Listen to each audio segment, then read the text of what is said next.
Hello, and welcome to Minute Mysteries, where we make and read short crime audiobooks every day. Today, we will be reading The Collector's Last Game, Chapter 1, The Locked Room. Detective Sarah Chen stood in the doorway of what had once been Manhattan's most exclusive private study, her sharp eyes taking in every detail of the scene before her. The October rain hammered against the tall windows of the Pemberton mansion, casting shifting shadows across the Persian rugs and leather-bound books that lined the walls from floor to ceiling. At the centre of it all sat Marcus Pemberton, slumped forward over his mahogany desk, a letter opener protruding from between his shoulder blades. Blood had pooled beneath him, soaking into what appeared to be a handwritten letter. The metallic scent hung heavy in the air, mixing with the lingering aroma of expensive cigars and old books. "What do we know?" Sarah asked Officer Rodriguez, who had been first on the scene.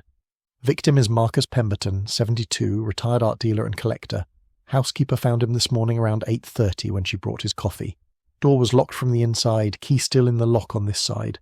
No other way in or out except through that door. Rodriguez gestured around the windowless study. "The windows you see are just for show. They're painted on the wall." Pemberton was apparently eccentric about his design choices. Sarah moved closer to examine the body. Pemberton wore an expensive silk robe over his pyjamas, suggesting he'd been killed early in the morning or late the previous night.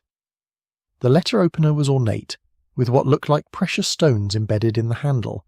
Definitely not a common household item. Who found him exactly? Maria Santos, the housekeeper. She's worked here for 15 years. Pretty shaken up, but she's in the kitchen if you want to talk to her. Sarah nodded, but continued her examination of the room first. Something nagged at her about the scene. The desk was immaculate, except for the blood and the letter beneath Pemberton's body. Too immaculate, perhaps, for someone who had just been murdered. She carefully lifted the blood-stained paper with her gloved hands. The letter was handwritten in elegant script. "Marcus, you always said you appreciated irony. Here's your final piece for the collection. The truth about Eleanor's death wasn't what you thought. She didn't jump. She was pushed, and now you know who did it. Consider this my confession and your vindication. A.R." "A.R., Sarah mused aloud. "Any idea who that might be?"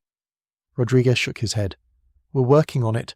But detective, there's something else you should see." He led her to a small side table where several items were arranged with museum-like precision. A vintage fountain pen, a pair of white cotton gloves and a magnifying glass. "The housekeeper says these weren't here yesterday when she cleaned. Someone arranged them after Pemberton was killed." Sarah studied the items, like a calling card or a message. She photographed everything carefully before turning back to the body. "Have we established time of death?" "Medical examiner estimates between midnight and 4 a.m. The house has a security system, but it was turned off from the inside around 11 p.m. last night." "Who had access to turn it off?" "Just Pemberton himself, according to the security company. It was a newer system with biometric locks. Needed his fingerprint to disarm." Sarah frowned.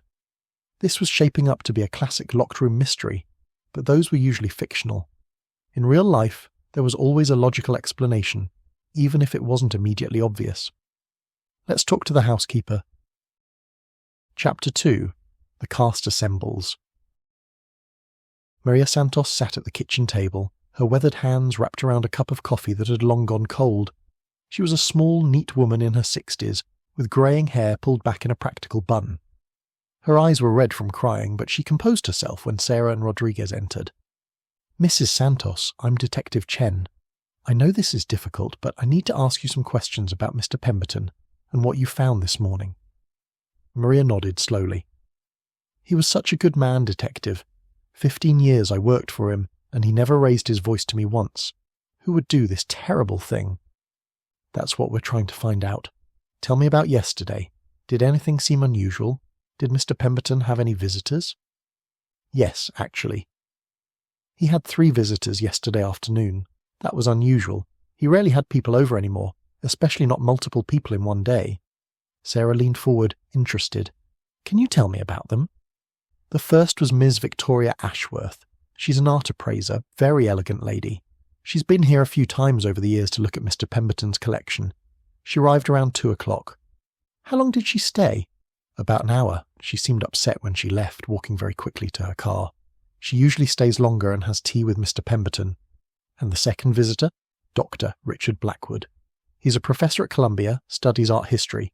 He and Mr. Pemberton were old friends, though they hadn't seen each other in quite some time. He arrived just as Miss Ashworth was leaving. Sarah made notes. How did Dr. Blackwood seem? Nervous, very nervous. He kept looking around like he expected someone to jump out at him.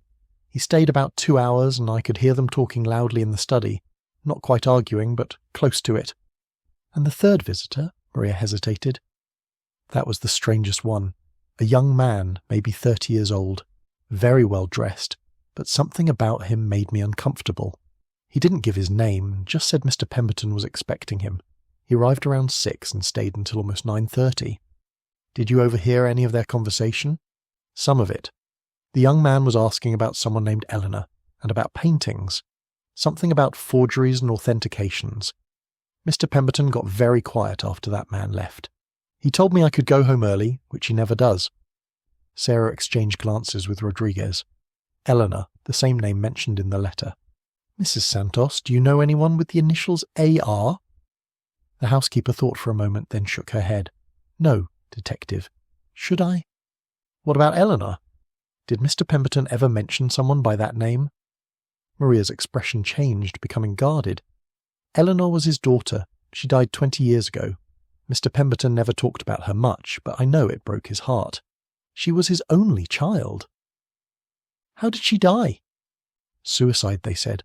Jumped from her apartment building, but Mr. Pemberton never believed it. He always said someone killed her, but the police ruled it a suicide. Maria's voice dropped to a whisper. He spent years trying to prove someone murdered her.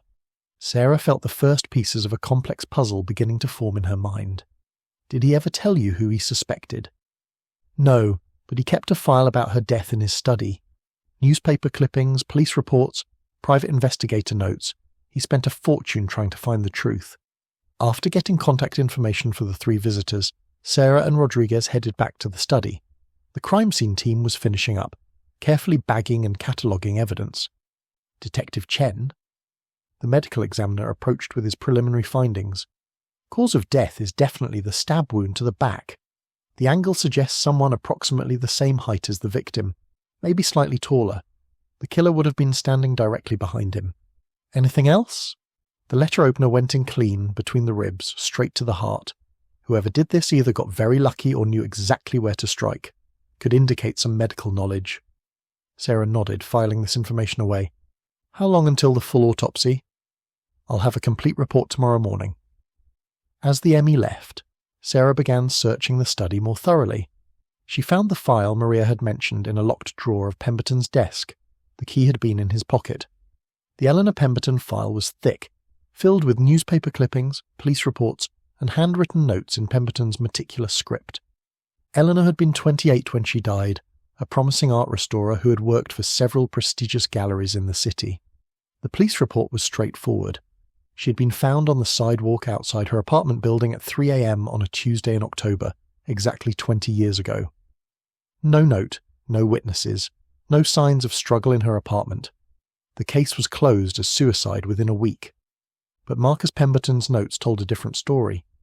He had compiled a list of people who might have wanted to hurt Eleanor, including several colleagues who had been in competition with her for prestigious assignments and a boyfriend who had recently broken up with her acrimoniously. One name appeared repeatedly in Pemberton's notes, Alexander Reeves. Chapter 3. The First Suspect. Victoria Ashworth's gallery occupied a prime piece of real estate in Chelsea, its large windows showcasing carefully curated contemporary pieces that probably cost more than Sarah's annual salary. The gallery was closed to the public when Sarah arrived, but she could see someone moving around inside. After knocking persistently, a striking woman in her 50s opened the door.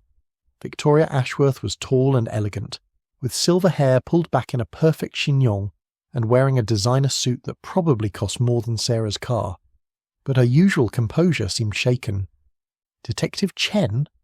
Victoria's voice was cultured with just a hint of a British accent. I suppose this is about poor Marcus. May I come in? I have some questions about your visit yesterday. Victoria hesitated, then stepped aside. The gallery was a study in minimalism, with white walls and polished concrete floors that made every piece of art stand out like a jewel against a neutral backdrop. "I heard about Marcus on the morning news," Victoria said, leading Sarah to a small office in the back. "I can hardly believe it. He was such a careful man, so security conscious. You visited him yesterday afternoon. Can you tell me about that meeting?" Victoria's hands fluttered nervously to her pearl necklace. It was supposed to be routine. Marcus had called me about authenticating a piece he'd recently acquired. He was always very cautious about his purchases. But something went wrong. The painting he showed me, it was a forgery. A very good one, but definitely not authentic. Marcus was devastated. He'd paid a significant sum for it, and worse, he'd been assured of its provenance by someone he trusted. Sarah leaned forward. "Who sold him the piece?" Victoria hesitated again. "I'm not sure I should say. It could damage someone's reputation unfairly." "Ms. Ashworth, this is a murder investigation. Any information you have could be crucial." "Very well. It was Alexander Reeves. He runs a small but prestigious auction house here in the city. Marcus had done business with him for years and trusted him completely." There was that name again. "How did Mr. Pemberton react when you told him the piece was forged?" "He was furious, but not just about the money. Marcus prided himself on his eye for authenticity. To be fooled by a forgery, especially one sold to him by someone he trusted, it was a blow to his ego as much as his wallet." "Did he say what he planned to do about it?" Victoria looked uncomfortable. "He said he was going to make Alexander pay for this betrayal. Those were his exact words. I tried to calm him down, suggested we handle it quietly, but Marcus was beyond reason." "Is there anything else you can tell me about your relationship with Mr. Pemberton?" "We were colleagues, nothing more. I'd been appraising pieces for him for about 5 years. He was always professional, always paid promptly. I respected his knowledge and his collection." Sarah studied Victoria's face. The woman seemed genuinely upset about Pemberton's death, but there was something she wasn't saying. "Ms. Ashworth, did Mr. Pemberton ever mention his daughter Eleanor to you?" The change in Victoria's expression was subtle but noticeable. "Eleanor? No, never. I didn't even know he had a daughter until I heard it mentioned on the news this morning. Why do you ask?" "Just trying to understand the complete picture of Mr. Pemberton's life. Thank you for your time, Ms. Ashworth. I may have more questions later." As Sarah left the gallery, she couldn't shake the feeling that Victoria Ashworth knew more about Eleanor Pemberton than she was admitting. But first, she needed to track down Alexander Reeves. Chapter 4. The Art of Deception. Alexander Reeves. Auction house was located in a converted brownstone on the Upper East Side, its discreet sign the only indication that millions of dollars worth of art changed hands within its walls regularly. Sarah found Alexander Reeves in his office, a surprisingly young man with dark hair and an expensive suit that couldn't quite hide the nervous energy radiating from him. "Mr. Reeves, Detective Chen, NYPD, I need to ask you some questions about Marcus Pemberton." Reeves went pale. "I heard about Marcus on the news. Terrible thing, just terrible. You sold him a painting recently that turned out to be a forgery." "Now wait just a minute," Reeves said, standing up quickly. "I had every reason to believe that piece was authentic. I have documentation, provenance papers, everything. But it was a fake." Reeves deflated slightly. "Yes, Victoria Ashworth confirmed it yesterday. But Detective, I had no idea. I would never knowingly sell a forgery, especially not to someone like Marcus. It would ruin my reputation, my business, everything I've worked for." Sarah studied him carefully. "Tell me about your relationship with Marcus Pemberton." "We'd done business for about 7 years. Marcus was one of my best clients. He had impeccable taste and deep pockets. More than that, though, I considered him a friend. He mentored me when I was starting out in the business. So you can understand why he might have felt betrayed when the painting turned out to be fake." Reeves nodded miserably. "He called me yesterday evening around 6:30. He was furious, accused me of deliberately trying to cheat him. I tried to explain that I'd been deceived too, but he wouldn't listen." "What exactly did he say?" "He said he was going to expose me, ruin my reputation. He threatened to contact all my clients and tell them I was dealing in forgeries. Detective, this business is built on trust. An accusation like that, even if it's unfair, could destroy me. Where were you last night between midnight and 4 a.m? "At home. I live alone, so I can't prove it, but I was there. I was too upset about the whole situation to do anything but drink and feel sorry for myself." Sarah made notes, then looked up at Reeves again. Did Marcus ever mention his daughter Eleanor to you? The reaction was immediate and dramatic. Reeves actually stumbled backward, his face going white. Eleanor? Why? Why would you ask about Eleanor? You knew her. It wasn't a question, and Reeves seemed to realise that lying would be pointless. Yes, I knew Eleanor Pemberton, but that was 20 years ago, Detective. Ancient history. Tell me about your relationship with her. Reeves sat down heavily, suddenly looking much older than his 30-odd years. We dated for about 6 months, 20 years ago. I was just starting out in the art world, and she was this brilliant, beautiful restorer. It was intense, passionate, but it didn't work out. Why not? Eleanor was complicated, brilliant but fragile. She had these wild mood swings, periods of depression followed by manic energy. And she was paranoid, always thinking people were plotting against her or trying to steal her work. Is that why you broke up? Reeves nodded. She accused me of trying to sabotage her career, said I was jealous of her talent. It wasn't true, but she wouldn't listen to reason.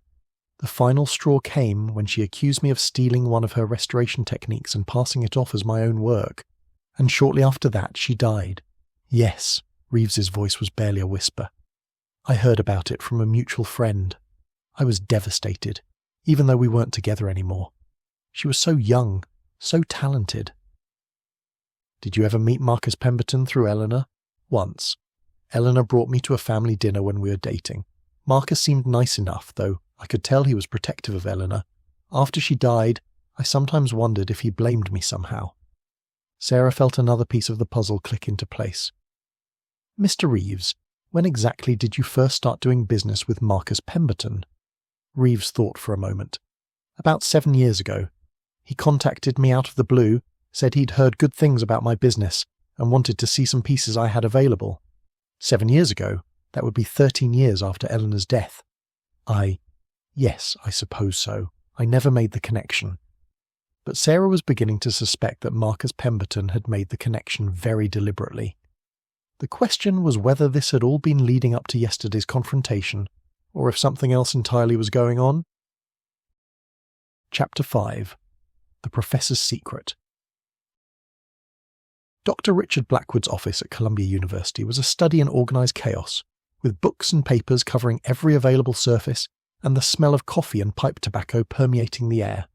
The professor himself was a thin, nervous man in his 60s, with wild grey hair and thick glasses that he kept adjusting as he spoke. Detective Chen, yes, I've been expecting you, he said as Sarah entered his office. Terrible business about Marcus, just terrible. You visited him yesterday afternoon. Can you tell me about that meeting? Blackwood removed his glasses and cleaned them obsessively. Marcus called me Tuesday morning, said he had something urgent to discuss, something about Eleanor. I hadn't spoken to him in years, but when he mentioned Eleanor's name... You knew his daughter? Oh yes, very well. Eleanor was one of my graduate students, you see. Brilliant girl, absolutely brilliant. Her thesis on Renaissance restoration techniques was groundbreaking work. Sarah leaned forward, interested. You were her advisor? Yes, for 2 years. She was working on her PhD when she died. Such a waste, such a terrible waste of talent. What did Marcus want to discuss about Eleanor? Blackwood put his glasses back on and fidgeted with his pipe. He said he had new evidence about her death, evidence that proved she was murdered. What kind of evidence? He wouldn't say over the phone, but when I arrived at his house yesterday, he showed me a letter. A confession, he said, from Eleanor's killer. Sarah's pulse quickened. Did you see this letter? Briefly, it was handwritten, signed with initials A.R. It claimed that Eleanor had discovered something about art forgeries, some sort of scheme involving her work, and that she'd been killed to keep her quiet. Did you believe it? Blackwood hesitated. I wanted to believe it. We all loved Eleanor, and none of us could understand why she would take her own life. She had everything to live for, her work, her future, her relationship. With Alexander Reeves? You know about Alexander? Blackwood looked surprised. Yes, Eleanor was quite taken with him, though I always had my doubts about that young man. Why? Something about him didn't ring true, too smooth, too charming, and there were rumours in the art community about his business practices even back then. What kind of rumours? Blackwood lowered his voice. Nothing proven, you understand. but there were whispers about pieces with questionable provenance, about authentication documents that might not have been entirely accurate. Nothing anyone could prove, but enough to make one cautious. Did Eleanor know about these rumours? She must have. Eleanor had her ear to the ground about everything in the art world. If there were whispers about Alexander, she would have heard them. Sarah made more notes. Professor, getting back to yesterday, what was Marcus planning to do with this confession letter? He said he was going to take it to the police, finally prove that Eleanor was murdered. He was quite agitated, more emotional than I'd ever seen him. He kept saying that Eleanor's killer had been walking free for 20 years, but justice would finally be served. How did you feel about that? Blackwood shifted uncomfortably in his chair. I wanted Eleanor's killer brought to justice as much as anyone. But, Detective, I had some concerns about this confession letter. What kind of concerns? The handwriting, for one thing. I'd seen Alexander's handwriting before, and this didn't look quite right to me. And the paper, it was aged, but in a way that seemed artificial. Sarah looked up from her notes. You thought the letter might be a forgery? The possibility occurred to me, yes. Marcus was so desperate to prove Eleanor was murdered that I wondered if someone might be taking advantage of that desperation. Did you share these concerns with Marcus? I tried to, but he wouldn't listen. He was convinced the letter was genuine, convinced he finally had a proof of what he'd believed all along. When I suggested we should have it authenticated before going to the police, he became quite angry with me. Angry enough to ask you to leave? Yes, eventually. I left around 5:30, I think. Marcus was still in his study, staring at that letter. Sarah studied the professor carefully. He seemed genuinely concerned about his former student and his old friend, but something in his manner suggested he wasn't telling the complete truth. Professor Blackwood, is there anything else you think I should know about Eleanor's death, or about your meeting with Marcus yesterday? Blackwood was quiet for a long moment, then sighed heavily. Detective, there's something I never told the police 20 years ago. Something I've regretted keeping secret ever since. What was that? The night before Eleanor died, she came to see me here at my office. She was extremely agitated, almost manic. She said she'd discovered something terrible, something that could destroy several people's careers and reputations. Did she tell you what it was? She said she'd found evidence of a forgery ring operating here in the city, high-end pieces being copied and passed off as originals, with forged authentication documents to back them up. She said she had proof, documents and photographs that would expose the whole operation. Sarah felt her pulse quicken again. Did she tell you who was involved? She mentioned several names, but the one that stood out was Alexander Reeves. She said he was at the centre of it all, using his auction house to legitimise the forged pieces. Why didn't you tell the police this 20 years ago? Blackwood looked ashamed. Because Eleanor was clearly in a manic state. She'd been having episodes like this for months. Wild accusations, paranoid theories, claims about vast conspiracies. I thought this was just another delusion. When she died the next day, I assumed the stress of her mental illness had finally become too much for her. But now you think differently. After seeing that confession letter yesterday, even if it might be forged, I'm beginning to wonder if Eleanor's paranoid delusions might have been based in fact. What if she really had discovered a forgery ring? What if that's why she was killed? Sarah left Columbia with her head spinning. The case was becoming more complex by the hour, with new revelations that cast doubt on everything she thought she knew. Eleanor Pemberton's death 20 years ago was clearly the key to understanding her father's murder, but the truth seemed to slip away every time she thought she was getting close to it. Chapter 6. The Missing Piece. Back at the precinct, Sarah spread out everything she'd learned so far across her desk, trying to make sense of the connections and contradictions. She had 3 suspects, all of whom had means, motive and opportunity. But the locked room puzzle still bothered her. How had the killer gotten in and out of Pemberton's study? Rodriguez knocked on her cubicle wall. Chen, I've got some information you're going to want to hear. We ran background checks on all 3 of our suspects. What did you find? Victoria Ashworth has a clean record, but there's something interesting about her finances. She's been struggling lately. Her gallery is hemorrhaging money, and she's got significant debts to some very unsavoury characters. Loan sharks? Looks like it. She borrowed heavily to expand her gallery 3 years ago, but the art market took a downturn and she couldn't keep up with payments. She's been liquidating pieces from her personal collection just to make minimum payments. Sarah nodded. adding this to her mental picture of the elegant gallery owner. What about Blackwood? The professor is clean as a whistle, but here's the interesting part. He's been researching art forgeries for the past 5 years, ever since he got tenure. He's considered one of the leading experts on authentication techniques and detecting fakes, so he'd know how to forge a confession letter. Exactly. And get this, he's also been corresponding with Marcus Pemberton for the past 3 years, mostly emails about Eleanor's death and theories about art forgeries in the city. Sarah looked up, surprised. He said he hadn't spoken to Pemberton in years. He lied. They'd been in regular contact sharing information about potential forgery operations. Pemberton was actually funding some of Blackwood's research. And Alexander Reeves? Rodriguez's expression grew serious. That's where it gets really interesting. Reeves's background check came back with some red flags. He's been investigated twice in the past 10 years for possible involvement in art forgery schemes, but nothing was ever proven. And here's the kicker. Both investigations were triggered by anonymous tips that mentioned Eleanor Pemberton's name. Someone's been trying to connect Reeves to Eleanor's death for years. Looks like it, and I'm betting that someone was Marcus Pemberton. Sarah stood up and began pacing. So Pemberton spent 20 years investigating his daughter's death, gradually building a case against Alexander Reeves. He funds Blackwood's forgery research, hoping to find evidence. He monitors Reeves's business, maybe even feeds information to investigators, and finally he thinks he has proof. The confession letter. But what if the letter is fake? What if Pemberton forged it himself, or had Blackwood forge it, to finally frame Reeves for Eleanor's murder? Rodriguez frowned. But then who killed Pemberton? And why? Sarah was quiet for a moment, thinking. Then she snapped her fingers. What if the confession letter is real, but it wasn't signed by Alexander Reeves? What do you mean? AR doesn't have to stand for Alexander Reeves. What if it stands for someone else entirely? Someone who wrote the letter to confess to Eleanor's murder, but then killed Pemberton to keep the truth from coming out? That's a lot of speculation, Chen.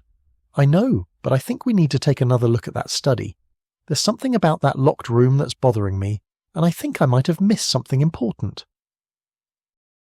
Chapter 7. The Truth Behind the Lock. Sarah returned to the Pemberton mansion as the sun was setting, casting long shadows across the elegant rooms.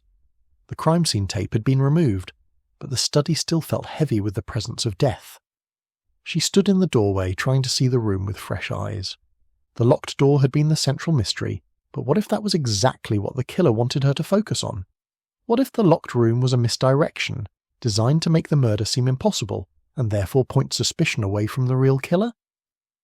Sarah examined the door more carefully. It was solid oak, heavy and well fitted. The lock was a simple deadbolt that could only be locked from the inside, unless someone had a key. She made a mental note to check with Maria Santos about who had keys to the study. But as she was examining the lock mechanism, something caught her eye. There were tiny metal filings on the floor near the door, almost invisible unless you were looking for them. She collected them carefully in an evidence bag, though she wasn't sure what they might mean yet. Next, she turned her attention to the painted windows. Rodriguez had mentioned that they were just decoration, painted on the wall to look like real windows. But why would someone go to the trouble of painting fake windows? It seemed like an expensive and elaborate joke. Sarah approached the painted windows more closely. The artwork was incredibly detailed and realistic, complete with what looked like a view of the mansion's garden. But as she examined it more carefully, she noticed something odd. One section of the painting seemed slightly different from the rest. The brushstrokes were subtly different, and the paint seemed newer. On impulse, Sarah pressed against this section of the wall. To her amazement, it moved slightly under pressure. She pushed harder, and a section of the painted wall swung inward on hidden hinges, revealing a narrow passage behind the study wall. Well, I'll be damned, she murmured to herself. The passage was cramped but functional, clearly designed as a secret entrance to the study.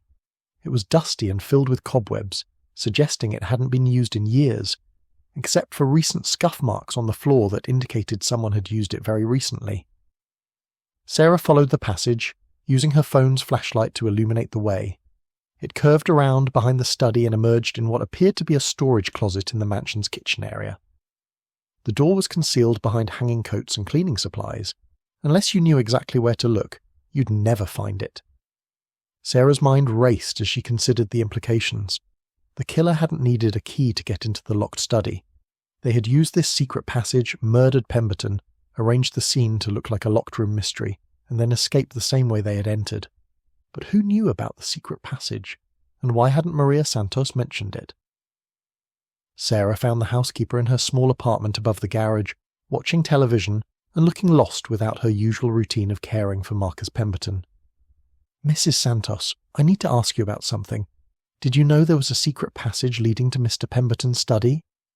Maria's reaction confirmed Sarah's suspicions. The older woman's face went white and she began wringing her hands nervously.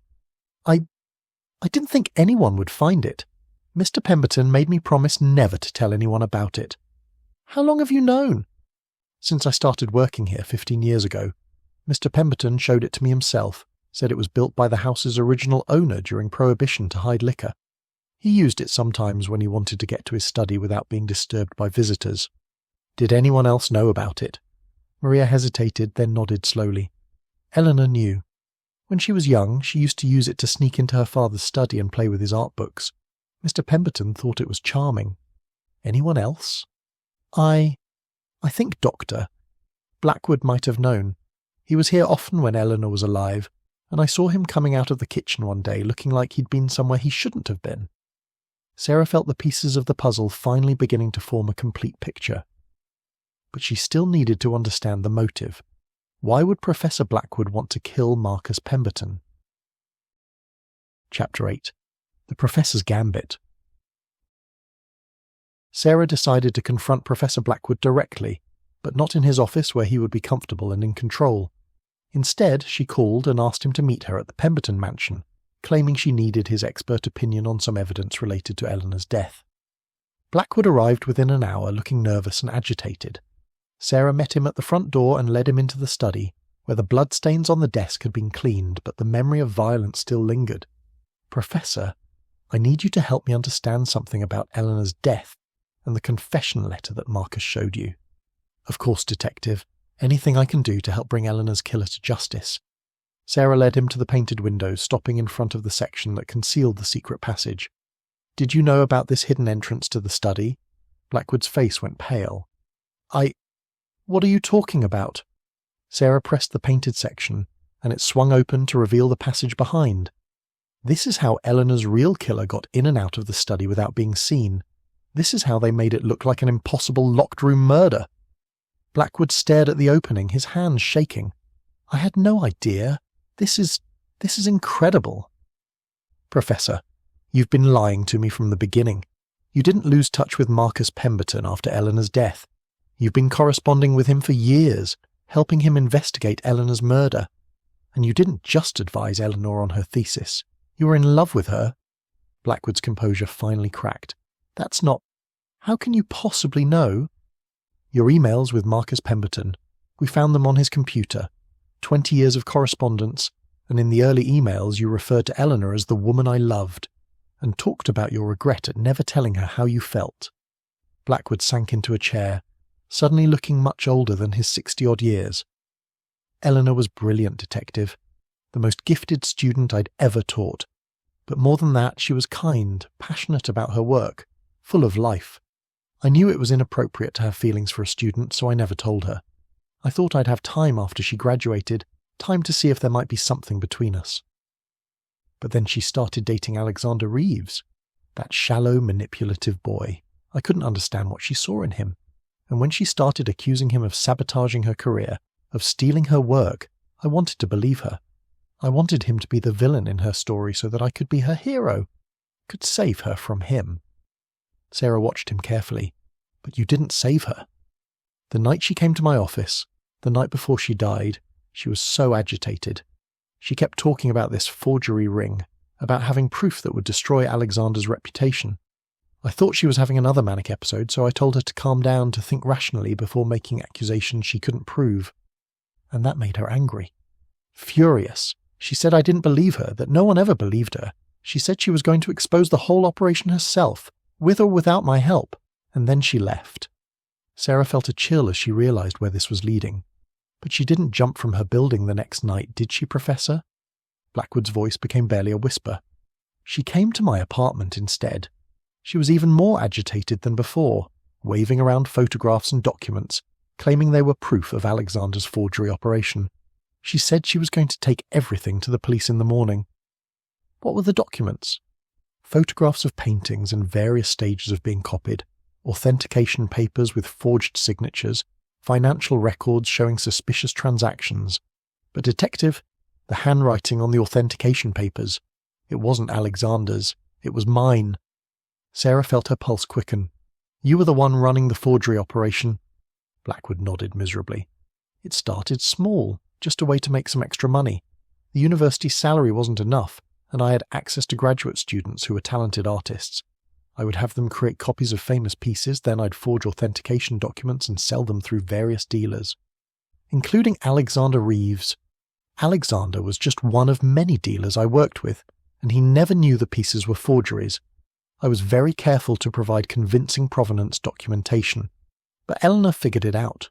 She recognized the work of some of her fellow students in the photographs, and she'd seen my handwriting on enough papers to identify my forged signatures. So you killed her to protect your secret? Blackwood was crying now, tears streaming down his face. I never meant to hurt her. When she confronted me that night, I tried to explain, tried to make her understand that I wasn't hurting anyone, that the buyers were wealthy collectors who would never know the difference. But she was so angry, so determined to expose me. What happened next? We were arguing on the balcony of my apartment. Eleanor was threatening to go to the police, to the university, to destroy my career and my life. I grabbed her arm, trying to make her listen to reason, and she pulled away from me. She lost her balance and fell over the railing. Sarah stared at him. She fell from your apartment building, not hers. Yes, I panicked. I couldn't call the police. How could I explain what she was doing there, what we were arguing about? So I moved her body to her own building, made it look like she had jumped from there. I thought if everyone believed it was suicide, no one would investigate further. And it worked. For 20 years it worked. Until Marcus started his investigation. He hired private detectives, questioned everyone who knew Eleanor, slowly pieced together evidence that she hadn't committed suicide. 3 years ago he contacted me, asked for my help in proving Eleanor was murdered. So you helped him, all while knowing you were the one who killed her. I thought I could control the investigation, steer it toward Alexander or someone else. I fed Marcus information about forgery operations in the city, helped him build a case against Alexander, but Marcus was too thorough, too determined. He was getting close to the truth. Sarah began to understand the final pieces of the puzzle. The confession letter was real. You wrote it. Marcus called me Tuesday morning, said he had proof of Eleanor's murder and wanted to meet. When I arrived at his house, he showed me evidence he'd gathered. Financial records that connected some of my forged pieces back to me. Testimony from former students who remembered working on suspicious copying projects. He knew, detective. He knew I was the one who killed Eleanor. So you wrote the confession letter to throw him off? Blackwood shook his head. No, I wrote it because I was finally ready to face the consequences of what I'd done. 20 years of guilt, of living with the knowledge that I'd killed the woman I loved. I couldn't carry it anymore. I wrote the letter to confess, to finally tell the truth about Eleanor's death. But then you changed your mind. Marcus read the letter and was so relieved, so grateful to finally have proof of what he'd believed all along. But then he said he was going to take it to the police immediately, was going to make sure I paid for what I'd done to Eleanor, and I couldn't face it. I couldn't face losing everything, my career, my reputation, my freedom. Sarah looked around the study, imagining the scene that had played out here 2 nights ago. So you came back that night, used the secret passage to get into the study while Marcus was sleeping. I just wanted to retrieve the letter, to destroy it and convince Marcus that he was wrong about everything. But he heard me moving around and woke up. When he saw me, he knew immediately why I was there. And you killed him. He was going to call the police. He had his phone in his hand, was already dialing. I saw the letter opener on his desk and I acted without thinking. I just wanted him to stop, wanted to buy myself time to figure out what to do. But instead, you created an even bigger mess. Blackwood nodded. I arranged the scene to make it look like someone else had killed him, someone who had access to the house. I thought if I made it look like a locked room mystery, the police would focus on the impossibility of getting in and out, not on the actual killer. Sarah pulled out her handcuffs. "Professor Richard Blackwood, you're under arrest for the murders of Eleanor Pemberton and Marcus Pemberton." As she read him his rights, Blackwood looked up at her with hollow eyes. "Detective, there's something else you should know. The items on the side table in the study, the fountain pen, the gloves, the magnifying glass, those belong to Eleanor. Marcus kept them as mementos of her work. I arranged them there as a kind of apology to her, I suppose. A final tribute to the brilliant woman I loved and destroyed." Chapter 9. The Final Truth. 3 weeks later, Sarah sat in the district attorney's office reviewing the final details of the case against Professor Richard Blackwood. The evidence was overwhelming. His fingerprints on the secret passage, fibres from his coat found on the study floor, and most damning of all, his full confession to both murders. "It's a hell of a case," District Attorney Morrison said, closing the file. 20 years between the murders, but they're clearly connected. The professor won't be seeing freedom again in this lifetime." Sarah nodded, but she felt oddly unsatisfied with the resolution. What about Alexander Reeves and Victoria Ashworth? They were both deceived by Blackwood, both nearly framed for murders they didn't commit. Reeves will survive. His reputation might take a hit, but there's no evidence he knowingly dealt in forgeries. As for Ms. Ashworth, she's actually benefited from all the publicity. Her gallery is booked solid, with people wanting to see the place where the art forger murder case started. And the forgery operation? We're still investigating how extensive Blackwood's network was, but it looks like it was smaller than we initially thought. A dozen forged pieces over the years, maybe 24 at most. Not the massive conspiracy Eleanor thought she'd uncovered. Sarah reflected on this. Eleanor Pemberton died because she discovered a relatively minor forgery operation, but her paranoia and manic state made her think it was bigger than it was. If she'd been thinking clearly, if she'd approached Blackwood calmly instead of threatening him, she might still be alive today, Morrison finished. But detective, that's not how mental illness works. Eleanor was sick, and Blackwood took advantage of that sickness to cover up his crimes. 2 lives destroyed by greed and cowardice. And one man who spent 20 years seeking justice for his daughter, only to be killed just as he was about to find it. Sarah left the DA's office and drove to the Pemberton mansion, where Maria Santos was overseeing the packing of Marcus Pemberton's art collection. The pieces would be donated to various museums, as specified in Pemberton's will. "Detective Chen," Maria greeted her warmly. "I'm so glad you came. I wanted to thank you for finding the truth about Mr. Pemberton and Eleanor. I just wish we could have found it sooner. Mr. Pemberton died knowing that Eleanor didn't take her own life. That gave him peace, I think, even in his final moments." Sarah watched as workers carefully crated paintings and sculptures that represented a lifetime of passionate collecting. "Mrs. Santos, what will you do now?" "Mr. Pemberton left me enough money to retire comfortably. I'm thinking of going back to Puerto Rico, spending time with my grandchildren." Maria paused in her supervision of the packing. "Detective, there's something I wanted to give you." She handed Sarah a small leather-bound journal. "This was Eleanor's. Her father kept it all these years. I thought you might like to read it, to understand who she really was beyond all this tragedy." Sarah accepted the journal gratefully.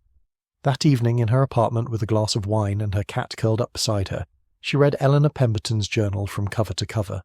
The entries revealed a brilliant, passionate young woman struggling with mental illness, but also someone with a deep love of art and a fierce determination to preserve artistic integrity. The final entry, dated the day before Eleanor's death, was heartbreaking. "I know everyone thinks I'm crazy, that my theories about forgeries are just another manic episode. Even Professor Blackwood doesn't believe me, and I thought he cared about truth in art as much as I do. But I have proof now, real evidence that can't be dismissed. Tomorrow I'm going to show him everything, make him understand that this isn't paranoia, it's reality. I just hope I can make him listen." Sarah closed the journal and sat in silence for a long time, thinking about justice and truth and the price of both. Eleanor Pemberton had been right about the forgery operation, but her mental illness had made it impossible for anyone to take her seriously. Marcus Pemberton had spent 20 years seeking the truth about his daughter's death, and had finally found it just before losing his own life. And Professor Richard Blackwood, who might have been a respected academic and teacher, had destroyed everything through his greed and cowardice, losing not only his career and freedom, but also the woman he claimed to love. Epilogue. Closing the case. 6 months later, Sarah stood in the new Columbia University Art Gallery, attending the opening of an exhibition dedicated to Eleanor Pemberton's work and her contributions to art restoration techniques. The gallery was filled with art historians, restoration experts, and students who had come to honour the memory of a brilliant woman whose life had been cut tragically short. Victoria Ashworth approached her during the reception, looking elegant as always, but somehow more genuine than she had during their first meeting. "Detective Chen, I wanted to thank you for your thorough investigation of this case. The truth about Eleanor's death has given many of us in the art community a sense of closure. How is your gallery doing?" Victoria smiled. "Better than ever, actually. The publicity from the case brought a lot of attention to my work, and I've been able to pay off my debts and expand my collection. It's ironic. Marcus Pemberton's death ended up saving my business, though that's certainly not how I would have wanted it to happen." Across the room, Sarah spotted Alexander Reeves examining one of Eleanor's restoration projects. He looked older than when she'd first interviewed him, more serious, but he seemed to be recovering from the ordeal of being a murder suspect. "How is Mr. Reeves handling everything?" Sarah asked Victoria. "Alexander has been through hell, but he's resilient. He's actually become something of a crusader against art forgery, using his experience to help other dealers and collectors avoid being deceived. He says it's his way of honouring Eleanor's memory." As the evening wound down, Sarah found herself standing in front of a display case containing some of Eleanor's personal items, her restoration tools, her notebooks, and a photograph of her working in her studio, smiling with the joy of someone doing work they loved. "She would have made a tremendous contribution to the art world," said a voice behind her. Sarah turned to see Dr. James Patterson, the new head of Columbia's art history department, who had taken over after Professor Blackwood's arrest. "From what I've read about her work, she was already making significant contributions. Indeed, we're actually implementing some of her authentication techniques in our graduate program. Her thesis on Renaissance restoration methods is considered groundbreaking even now, 20 years later." Sarah nodded, thinking about how Eleanor's legacy was finally being properly honoured, not just as a victim of tragedy, but as a talented professional whose work had lasting value. "Professor Patterson, can I ask you something? In your opinion, could Eleanor's murder have been prevented?" Patterson considered the question carefully. If Professor Blackwood had been the mentor he should have been, if he had taken Eleanor's concerns seriously, instead of dismissing them as mental illness, perhaps. But Detective, I think the real tragedy is that Eleanor felt she had to face this problem alone. If she had felt supported by her academic community, if she had trusted that we would believe her evidence rather than judge her mental state, she might have approached the situation differently. She might not have confronted Blackwood alone in his apartment. Exactly. The art world has historically not been kind to people, especially women, who challenge established authorities or reveal uncomfortable truths. Eleanor's story has made many of us examine our own biases and assumptions. As Sarah drove home that night, she reflected on the complex web of relationships, secrets, and motivations that had led to 2 murders 20 years apart. The case had been solved, justice had been served, but the underlying issues, mental illness stigma, academic power imbalances, the pressure to succeed in competitive fields, remained. But Eleanor Pemberton's work lived on, and her story had sparked conversations about authenticity, truth, and the importance of believing women when they report problems, even when those women are struggling with mental health issues. It wasn't a perfect ending, but it was a true one. And sometimes, Sarah thought, that was the best you could hope for in a case that involved so much deception, loss, and human frailty. The locked room mystery had been solved, but the larger questions about trust, truth, and the price of secrets would linger long after Professor Blackwood served his sentence and the art world moved on to its next scandal. As Sarah parked in front of her apartment building, she made a mental note to visit Marcus Pemberton's grave soon. She wanted to tell him that his 20-year quest for truth had finally succeeded, and that his daughter's memory was being honoured not just as a murder victim, but as the brilliant, passionate artist she had been in life. The case file would go into the archives, another solved mystery in a career full of them. But Eleanor Pemberton's journal would stay on Sarah's bookshelf, a reminder that behind every case are real people, with real dreams, real fears, and real stories that matter long after the crime scene tape comes down and the courtroom drama ends. Justice had been served, but more importantly, the truth had finally been told. And sometimes, Sarah knew, that was the most any detective could hope to achieve. The end